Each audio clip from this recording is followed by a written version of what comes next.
Many times throughout the ministry of Jesus, the Bible says that he withdrew from the hustle and bustle of the crowds to solitary, quiet places to pray. Have you ever made a spiritual retreat yourself? Now, tonight on EWTN Live, we'll talk about the importance of scheduling time away to be with God and what you can expect from it. So please stay with us.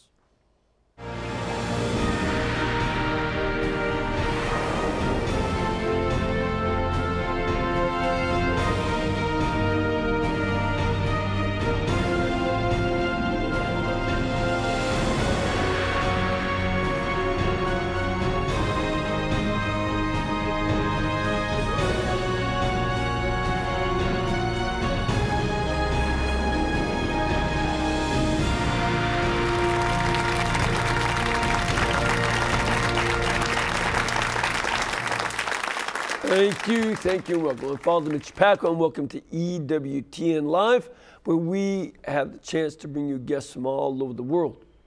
Before we get started, I guess I want to mention that today is the Feast of Our Lady of Lourdes. And this is a wonderful occasion that a few years after Pope Pius IX decreed the dogma of the Immaculate Conception, Our Lady appeared to Bernadette Soubirous, and among various messages, including the message to repent, she also said that I am the Immaculate Conception, words that young Bernadette didn't even know. And one of the two great things happened. Bernadette herself became a wonderful saint. She joined a convent and went off and became a saint. And it's remarkable. I was in Nantes to see where her body lay. And she's incorrupt. Looks like she's just taken a nap. It's amazing. But in addition to her own holiness, she also brought to us that message that Our Lady is the Immaculate Conception. And so many people have gone to Lourdes ever since for healings, absolutely remarkable healings from all kinds of disorders and diseases. And most people who go there find some sort of healing. And so it's a great, great place to go for a pilgrimage. Well, we have a couple guests tonight, and both have made numerous spiritual retreats throughout their lives. And they can tell you about the effort and planning it took to get really, really paid off in the spiritual fruits they gained from their time with God. They're also part of the leadership and support of the oldest and largest Catholic retreat house in the country, which is Malvern Retreat House in Malvern, Pennsylvania, just a little outside of Philadelphia. Please take a look. Welcome. You are now on the grounds of the oldest and largest retreat house in America. You've made a good decision. Malvern provides the opportunity for divine encounter. Malvern Retreat House is extremely unique. It's an oasis in the middle of a busy life. As you're coming into the trees and the canopies, I just felt this whole sense of peace come over me. And I got here that weekend, and it was a life-changing event. Even when I drive onto the grounds, I start to decompress.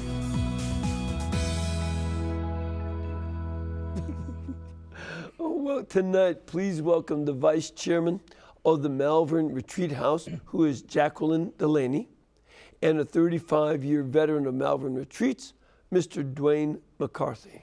Jacqueline, welcome. Thank you very much. DUANE, welcome. Thank you. Thank you very much for coming all this way. We were going to have the rector, Monsignor Joseph Marino, to come here, but he got the flu. He did. Yeah, we're sorry to hear that. Sorry to hear that. I'll pray for his speedy recovery. Indeed.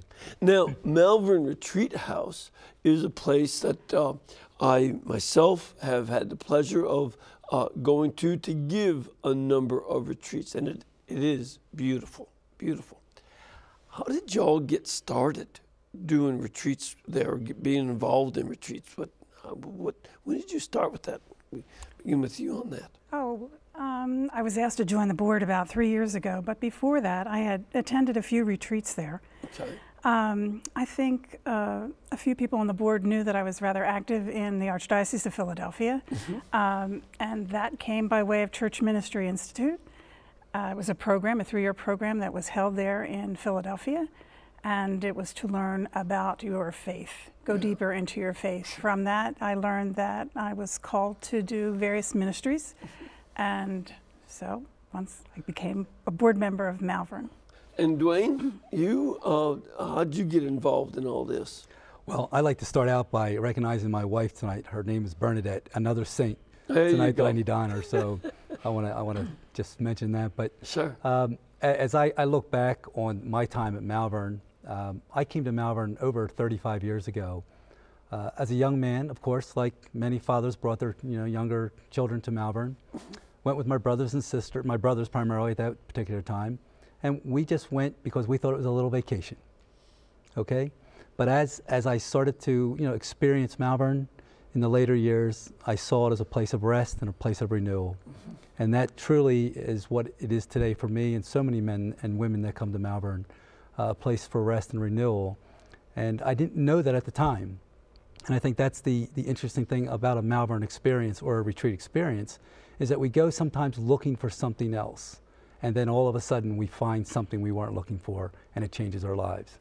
You know, I certainly experienced that in the retreatants I met.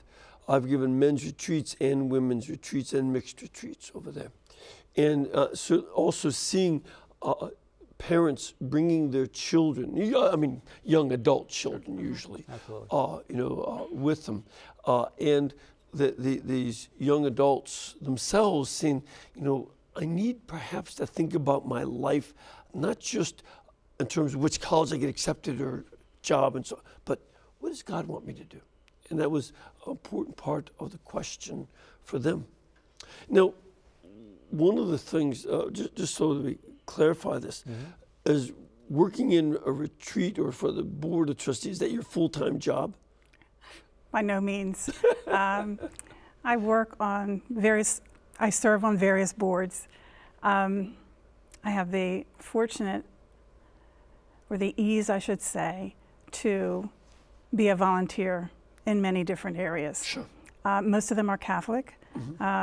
Places like Legatus, Mercy Spiritual Ministries, which are two Sisters of Mercy, who I serve on their board. So there are things like that I get very involved with. And this is one more of the ways in which you're using your time to be at the service of others. Yes, yes. How about you, Duane? Well, actually, exactly. It's a volunteer position on the board of the retreat house, and I was asked 8 years ago to join the board, and feeling was I qualified to serve and to obviously offer my time and expertise. But the interesting to me about the retreat experience and being on the board and volunteering in many capacities is it is a special place, and we all bring different talents and expertise to the table. There's 21 members on that board, and we have financial people, we have people in construction, we have people from the spiritual side of things, and we come together with fresh ideas to meet the needs of the retreatants that are out there today that want to be part of this experience. Yeah, and it's very nicely run. One of the ways in which I see it is that the young people who are waiters are very, very concerned for the retreatants, making sure they get everything. And there's a politeness and a respect for the retreatants. And when it comes to that level of staff, that means it comes from the top on down and from the bottom back up. And that you really sense that when you're there. Absolutely. Now, what is, we said this is the oldest retreat house and the largest retreat house. How many rooms are there at the retreat house approximately? We can house on a given weekend over 300 people at the retreat house. So I thought it was almost.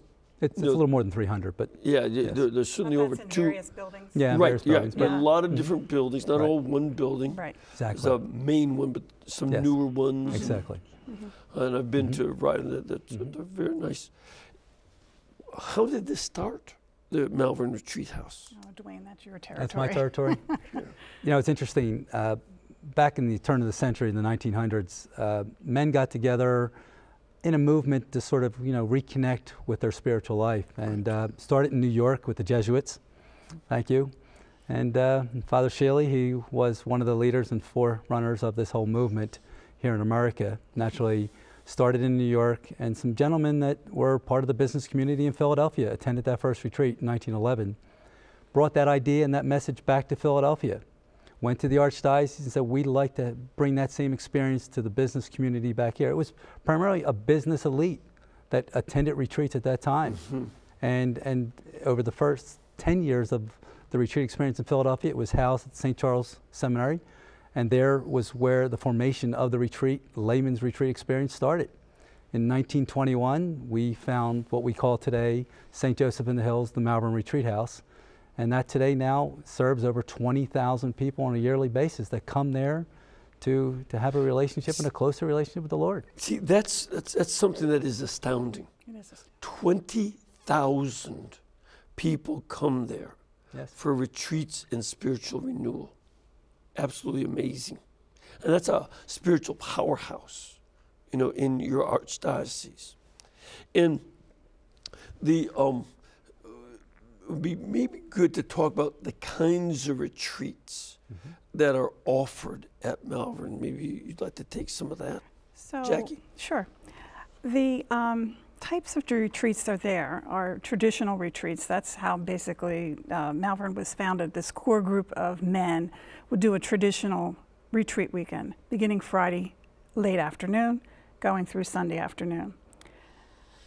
That's about 8,000 of the people served there at Malvern, but the other 12,000, there are days of reflection, evenings of reflection.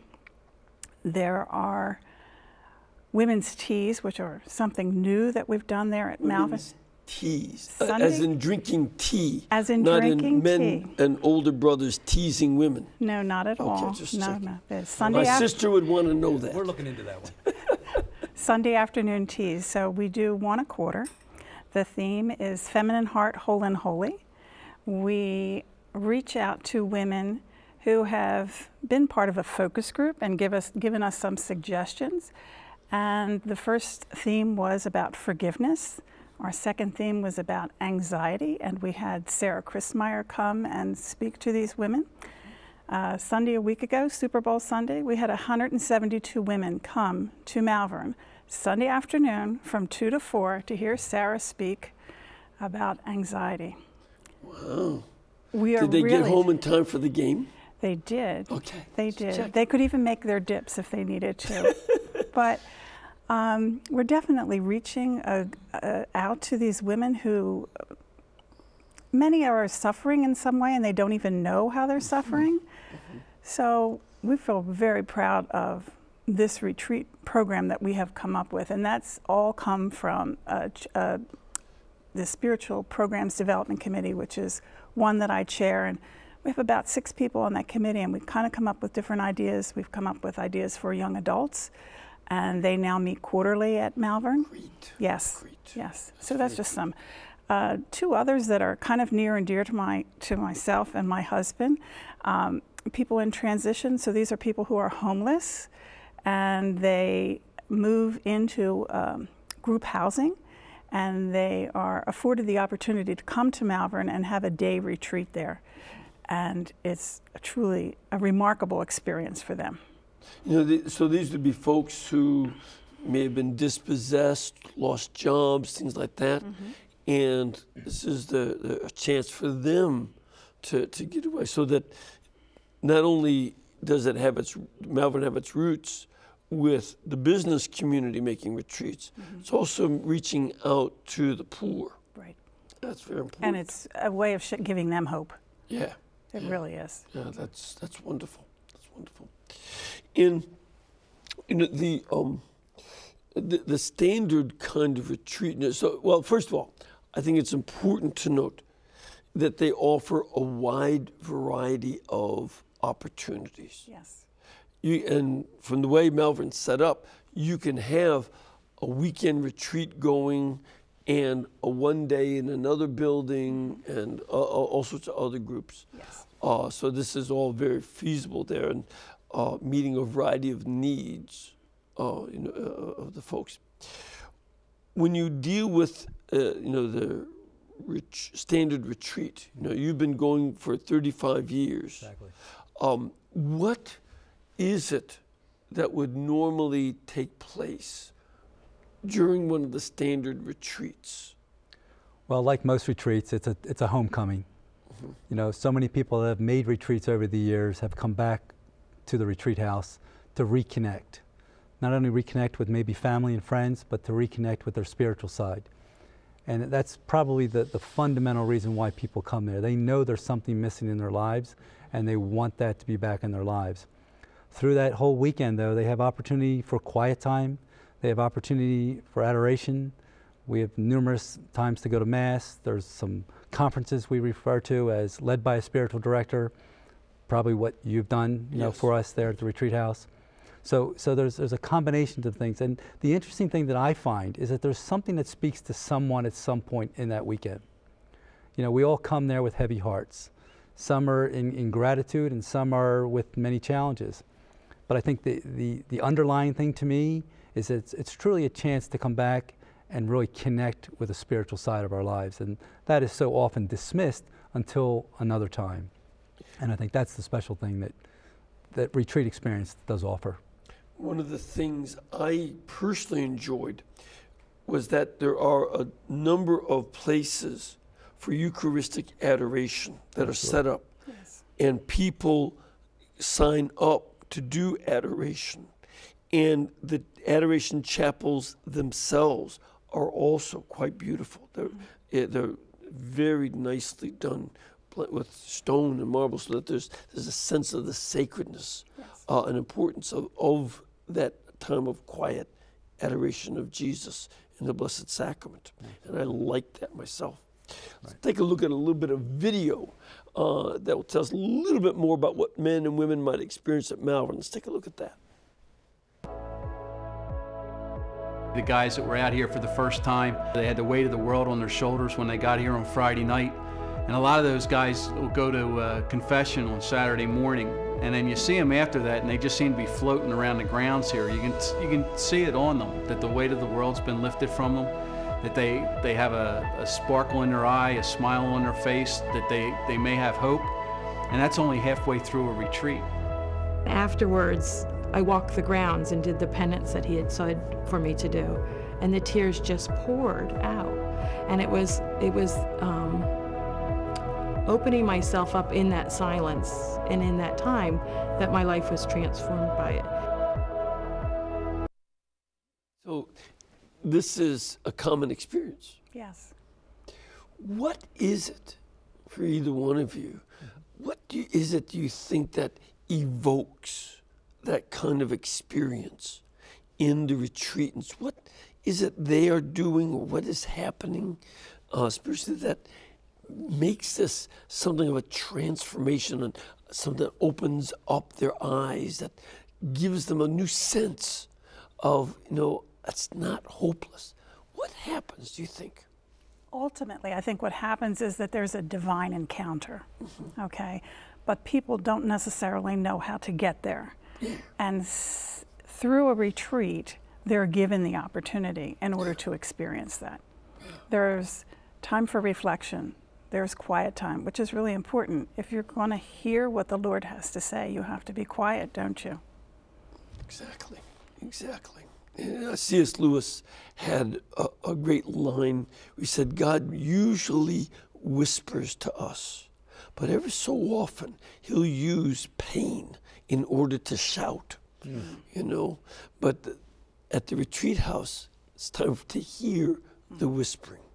The fact that you can also walk the grounds is another highlight, I think, there. The fact that you can walk and do the stations, walk peacefully through the stations are... There are several trails that one can encounter and experience the Stations of the Cross. And oftentimes in retreats I've been on, the retreat group, for those who wish to, do it as a group. They'll make the stations together, or individuals can do it, either way. Yeah. And the stations also you know, well done. Very well done. Very beautiful. Mm-hmm. It's not just, you know, something chintzy. It's very nice. Yeah, I was just going to add that when I think about what Jackie referred to, the stations, even as simple as the Stations of the Cross, you know, that's a group of men that carry a cross and two candles, and the reverence, not because they have to, not because someone said, okay, now let's go. They did it just as part of the exercise of another way to reconnect. And I've walked our stations many a times, and each time I walk, I see the landscape. I just, you know, my mind drifts, but I feel like I'm in a godly place. Wow. And I think that's what you're referring to. It's well done, but it's also that experience that is so unique, and even as simple as something like, you know, a Way of the Cross. Yeah. I'd even say reverent. Yeah. It's done very reverently. Yeah. It is. Yeah, exactly. That is, in general, reverence and respect Absolutely. are a quality that goes on at Malvern. Like I mentioned about the wait staff in the dining room. It's respect and reverence permeates the place. And that's very striking to someone who's coming from outside. Absolutely. And something like the Stations of the Cross, which in many places have fallen into desuetude. You know, maybe it's starting to pick up again in Lent. More parishes are doing that is on the Fridays of Lent. But a lot of people don't do that.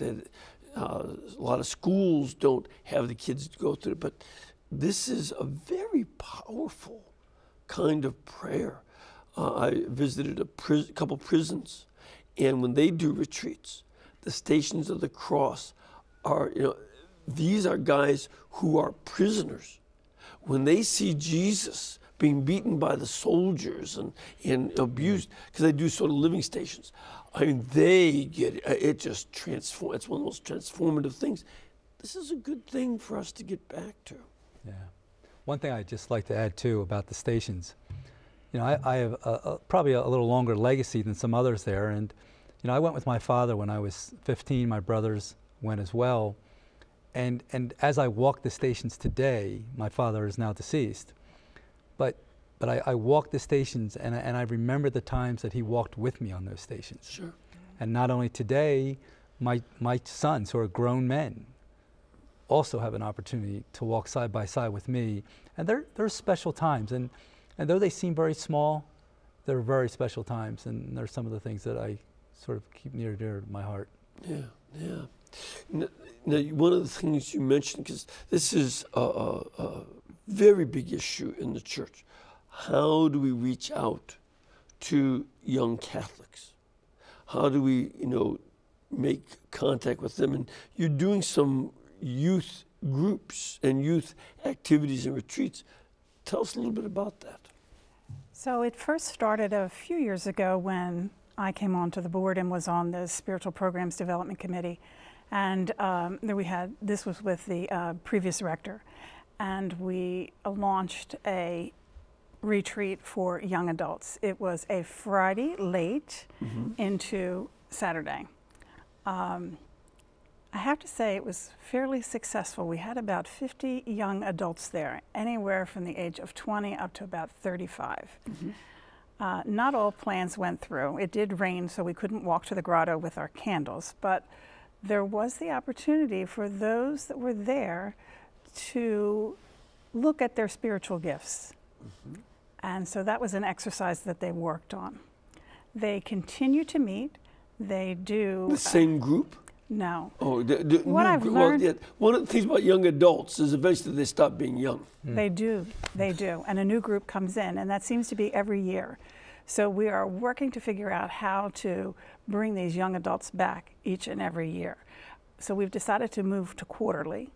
We do have a priest that comes in who does speak to them from time to time, but beyond that, it's really kind of in development. Let's put it that way. Yeah, but this is part of the new evangelization. You know, we're going to these young people that were not always, they haven't been catechized very well frequently enough, and you know, they're on the peripheries. This is bringing them into the center. We have, again, another clip at what some of the young people had to say about the retreats. Let's take a look at that. The grotto really impacts me in a very positive way because of Mary. She's there, and everything I can bring to her, she has the right ear of her son. And so that really helps out. Having a Marian devotion is very important. These devotions are particularly popular among our young retreatants. This year, over 5,000 students and young adults will arrive with hopes for their own divine encounter. It's just very exciting to see young adults on fire and who are excited to pray together and be with one another, because we know there's something greater that we're looking for. And I got to meet wonderful people that are also very interested in their spiritual life and their spiritual growth.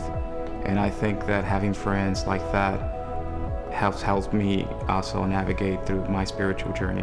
Wherever you are in life, you will find yourself bonding with other good people who share the same love of the Lord. You can just feel the Holy Spirit around, and it just settles your mind, and you're at peace. And then you walk into that room and start to share with others. It revitalizes you. When you enter our gates, you will find the one you are looking for, waiting for you. We talk about God being all over and everywhere, and indeed in every person, you know, because he's the creator. But we're not always conscious of that. And I believe Malvern provides the occasion for one to become more conscious. Malvern and the mission which they have to have people come on retreat to grow in holiness is not because we're trying to make people perfect, but we're trying to bring people back to an understanding of who we are and whose we are, and that's God's. I think if you come to Malvern with just come with an open mind and let things unfold, truly anything can happen.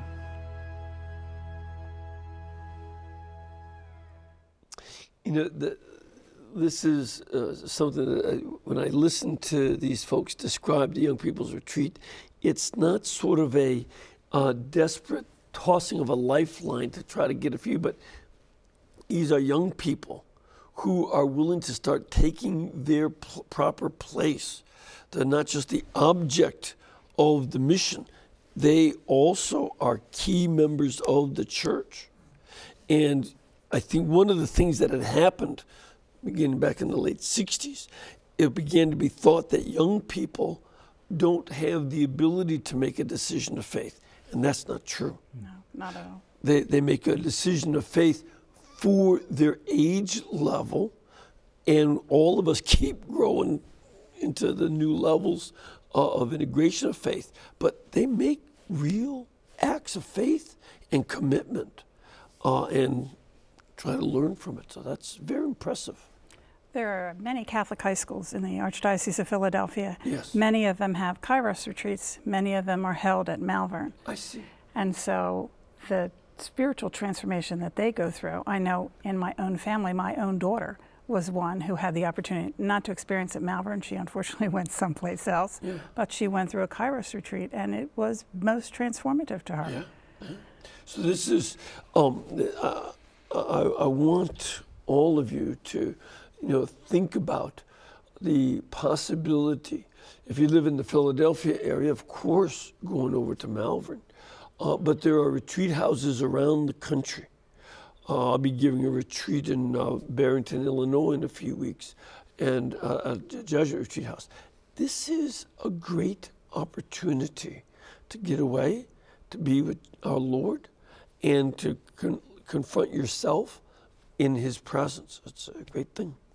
We're going to take a little break. We'll come back in about 2 minutes. We want to get your comments and your questions, so please stay with us.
Thank you. Welcome back. First of all, I want to welcome you to come on down to a pilgrimage here at EWTN.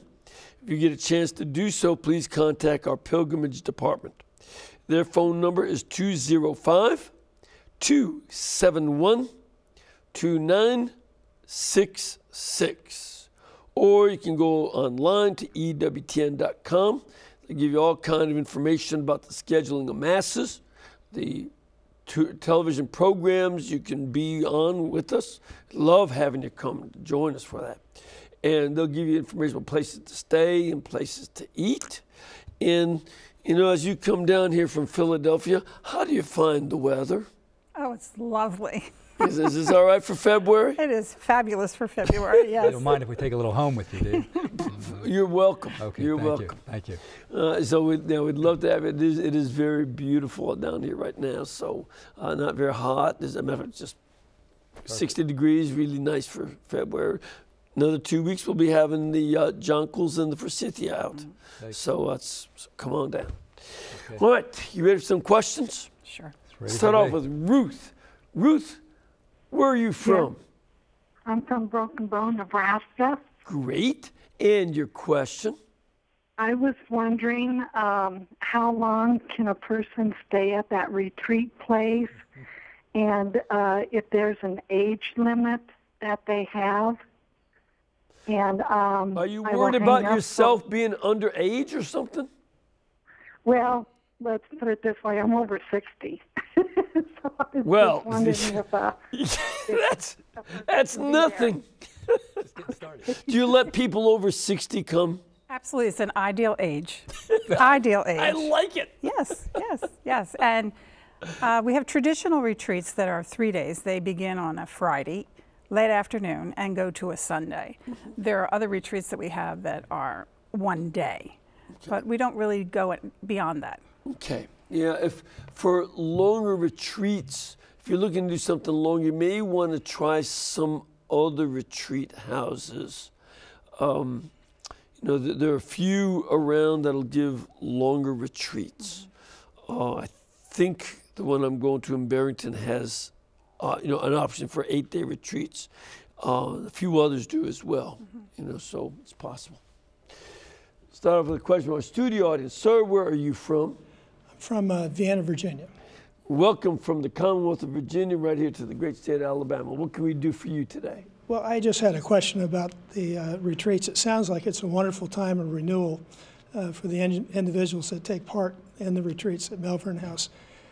The question, I guess, is you can get so pumped up by those experiences. When they leave the retreat, do you get any feedback as to how the individuals that have made a retreat have come away renewed, but then maybe go back to the parishes, and how do they continue to live out what they learned during the retreat? Great question.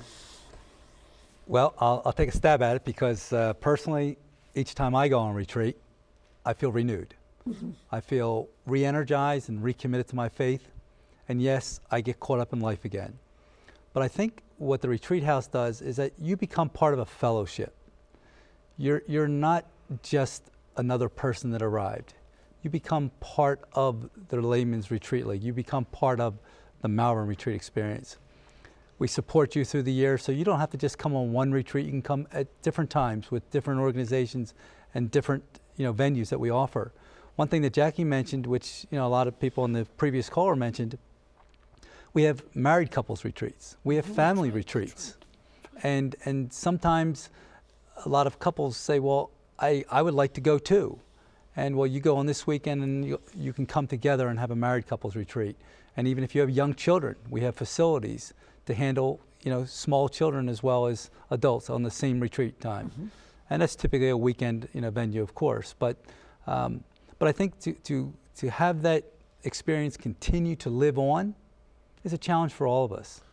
But I think as you become part of the culture of the retreat house, you begin to feel connected and you try to carry that message year long. Jackie, you obviously go back into a life that's filled with lots of things going on. You've got your family as well as all the various ways in which you are involved in different aspects of life of the church and other groups. How does that going on the retreat affect all that work?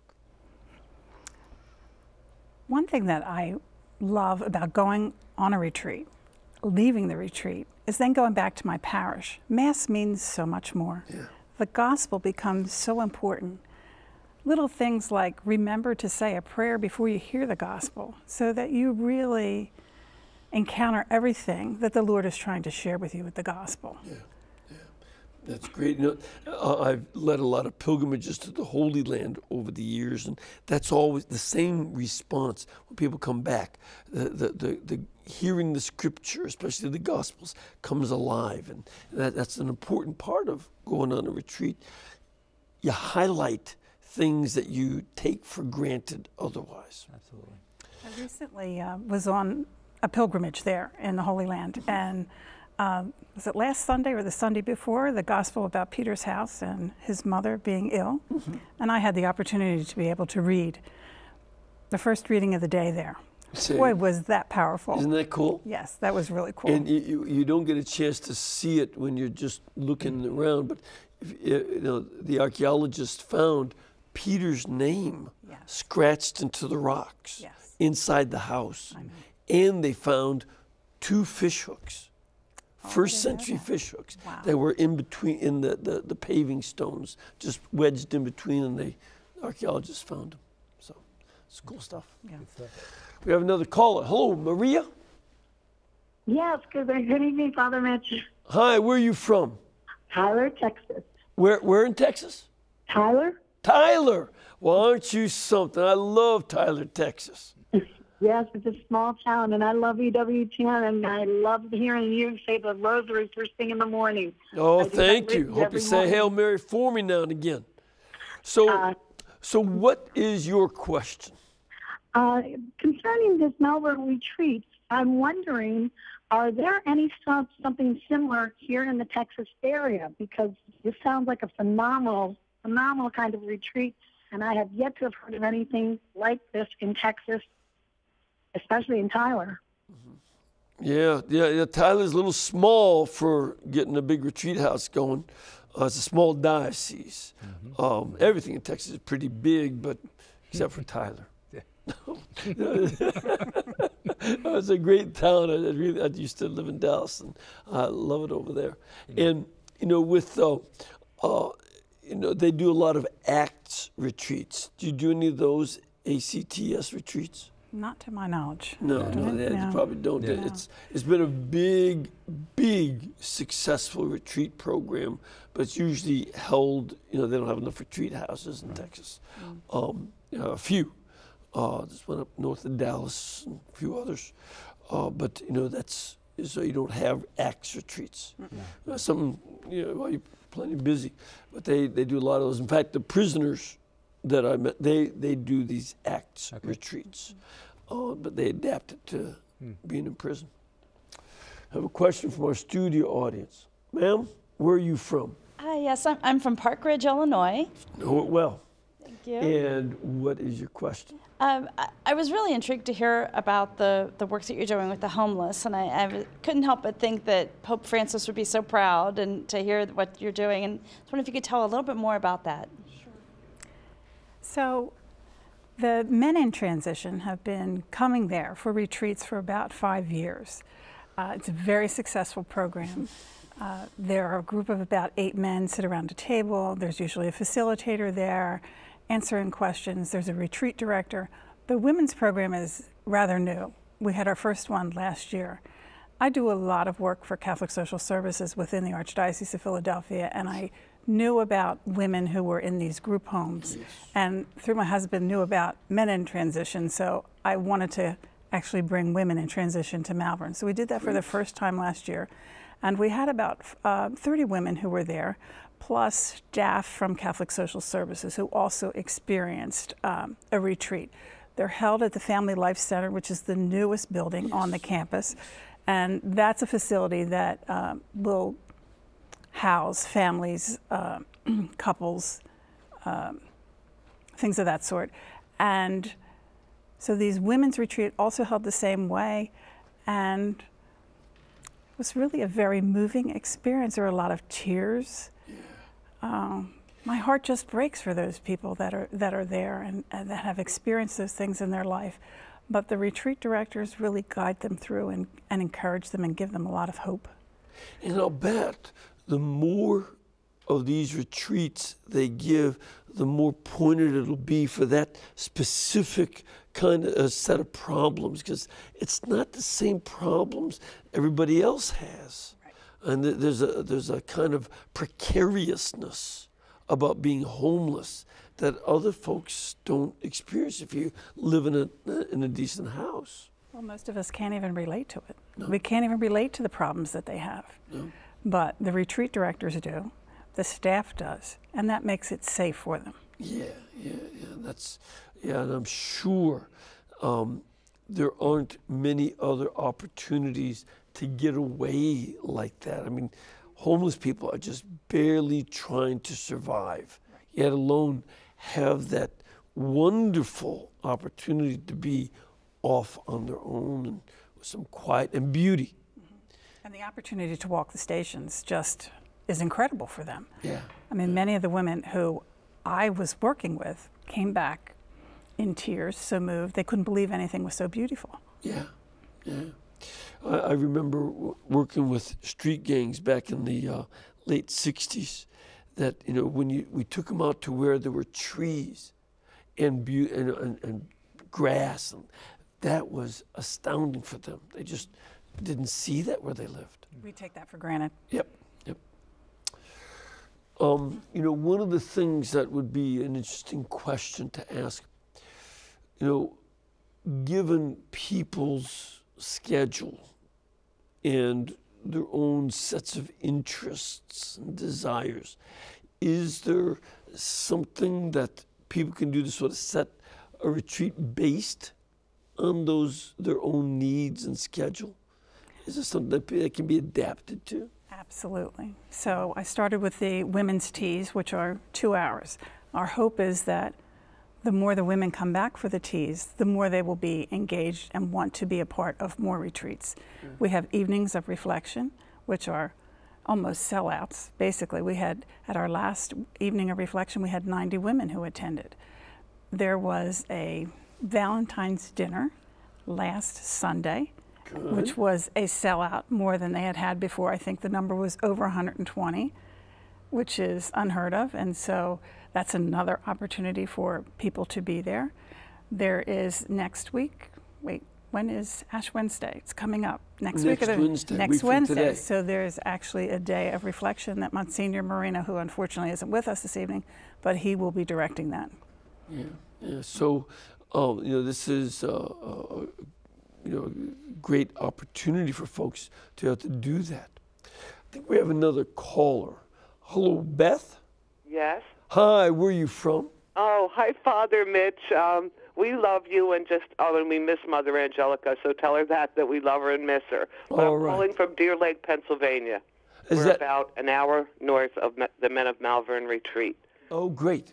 And I wanted to tell you just a quick little story that my husband, when he came back from Vietnam, his family has been involved in Malvern since the 60s. And when he first came back from Vietnam, had gotten himself into some scrapes and problems with the law. And when he went to his first retreat after coming home from Vietnam, they put them in different rooms, and all the rooms are named after saints, anybody that's been there, in the dormitories. And they had put him in St. Quentin's room, and he thought that Father McBride and his dad were playing a trick on him. He had an extremely amazing spiritual experience there. It changed his life. He has been going for over 40 years now and is a founder. And just a pitch that there's founders bricks available, and that the Men of Malvern really could use donations. Just a little pitch in there for you, but I thought... Wait a minute, are you on the payroll? Interesting story. It changed his whole life. Well, you know, that itself is something that is also a new need, along with the homeless folks. That is, the men and women returning from very difficult, deployments in Afghanistan, Iraq, and now more places. And it's gotten very dangerous, and they've been brutalized, by a lot of high suicide rate. Do you have anything for those veterans who are doing? We did a test this past November, close to Veterans Day, and it hasn't really. We're not privy to all of that information. That would have been Monsignor Marino's bailiwick, that he would have been able to share a little bit more with you. It was very well received. They hope to grow it next year. Good. But beyond that, I can't share. I don't know about you, Dwayne. I think back to our mission.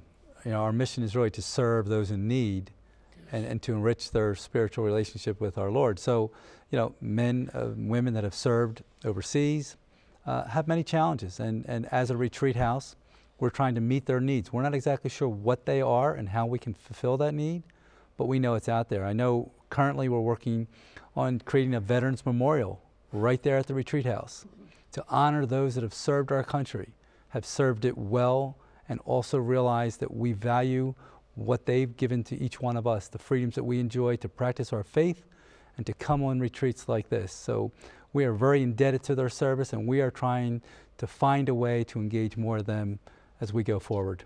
Yeah, this sounds like the kind of thing that would be worth cooperating with the Archdiocese of the military to see, maybe they know some folks who would be able to give retreat. I'm just thinking off the top of my head, but I just know what a serious issue this is, with 22 suicides a day. Yeah. People are hurting, and this is another way that we can be there to help. We have another caller. Hello, John? Yeah. John, where are you from? I'm from Minnesota. Great. Is it cold up there? Oh, it is cold. It's about 7 degrees below zero right now. That's chilly. I've been in Minneapolis when it was 27 below zero. It's cold. So what's your question? We'll try to warm you up. Well, my question is this. I was wondering if the guests could describe what a silent retreat is, and if they have ever held silent retreats, and for what purposes are they the best for? John, it's a great question. I'll be glad to try to give it an answer, because it's one of the challenges that we have on every retreat. We mentioned that it's so hard to get away, to get quiet time, no matter what we do in life. And we actually have silence all over the retreat house. Silence in the hallways, silence near the chapels, silence in the dining halls. But for some reason, there always seems to be a few people that want to just shake things up a bit. And so it is a challenge. But I think that as we get better at conveying that message of how important it is, I think we'll get better at having more silent retreats. And it's a really important thing that we discuss as a board, because there are so many men and women that come there that say, I really want some time, some quiet time. And others don't always understand how important that is. I certainly experienced in my novitiate, where we Jesuits have to make a 30-day retreat in silence. And in that time of silence is when my class gelled as a class. Ironically, we became much closer as a class through the retreat, when we weren't talking to each other, than in all the other talk we'd done in the months prior to that.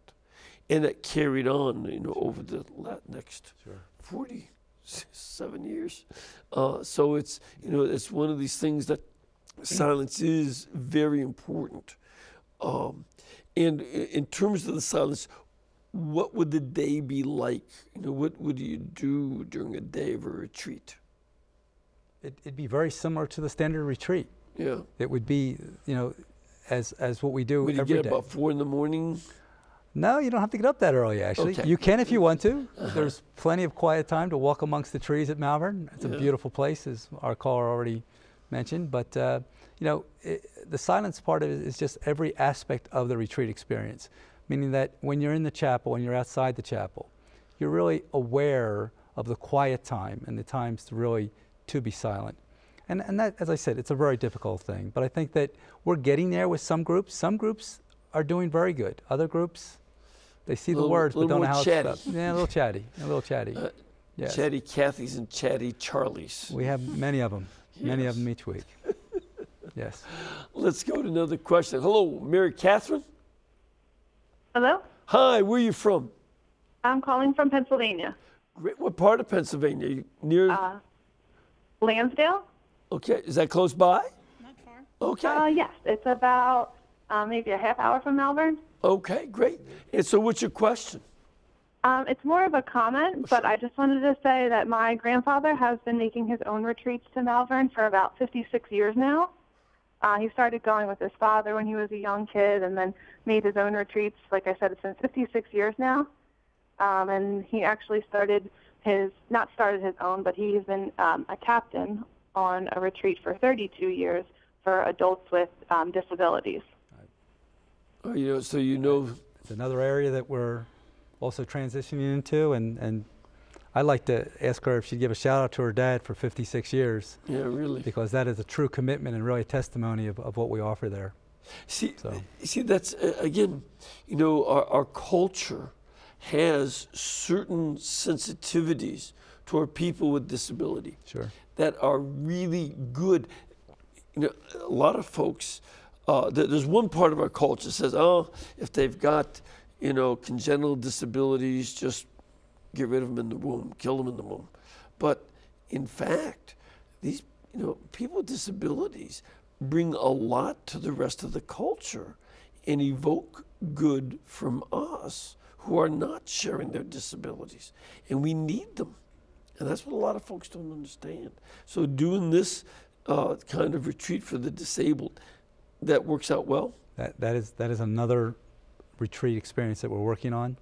And it gets a lot of hands-on from a lot of outside support, a lot of volunteers. But it is definitely one that we are very anxious to grow and to meet those needs. Yeah, absolutely. Apparently there's a great need for it too, because I hand out a survey at the teas and personally go through each and every one of the responses.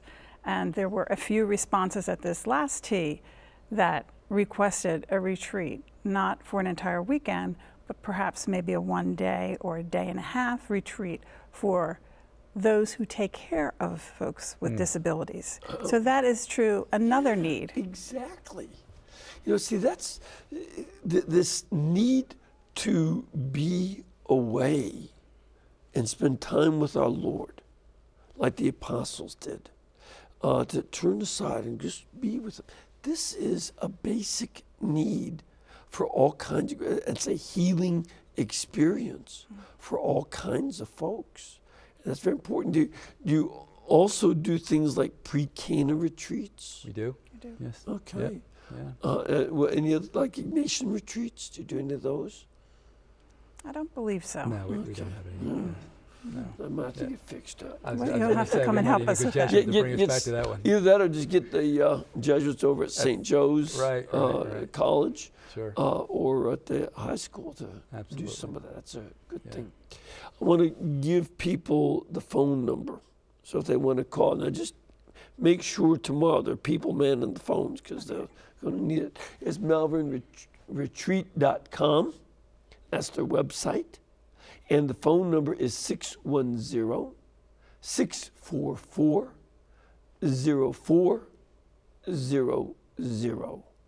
That's a way to get in contact with Malvern Retreat House. And if you are not near Philadelphia, lots of other retreat houses. I gave a retreat out in Spokane, Washington a few weeks ago.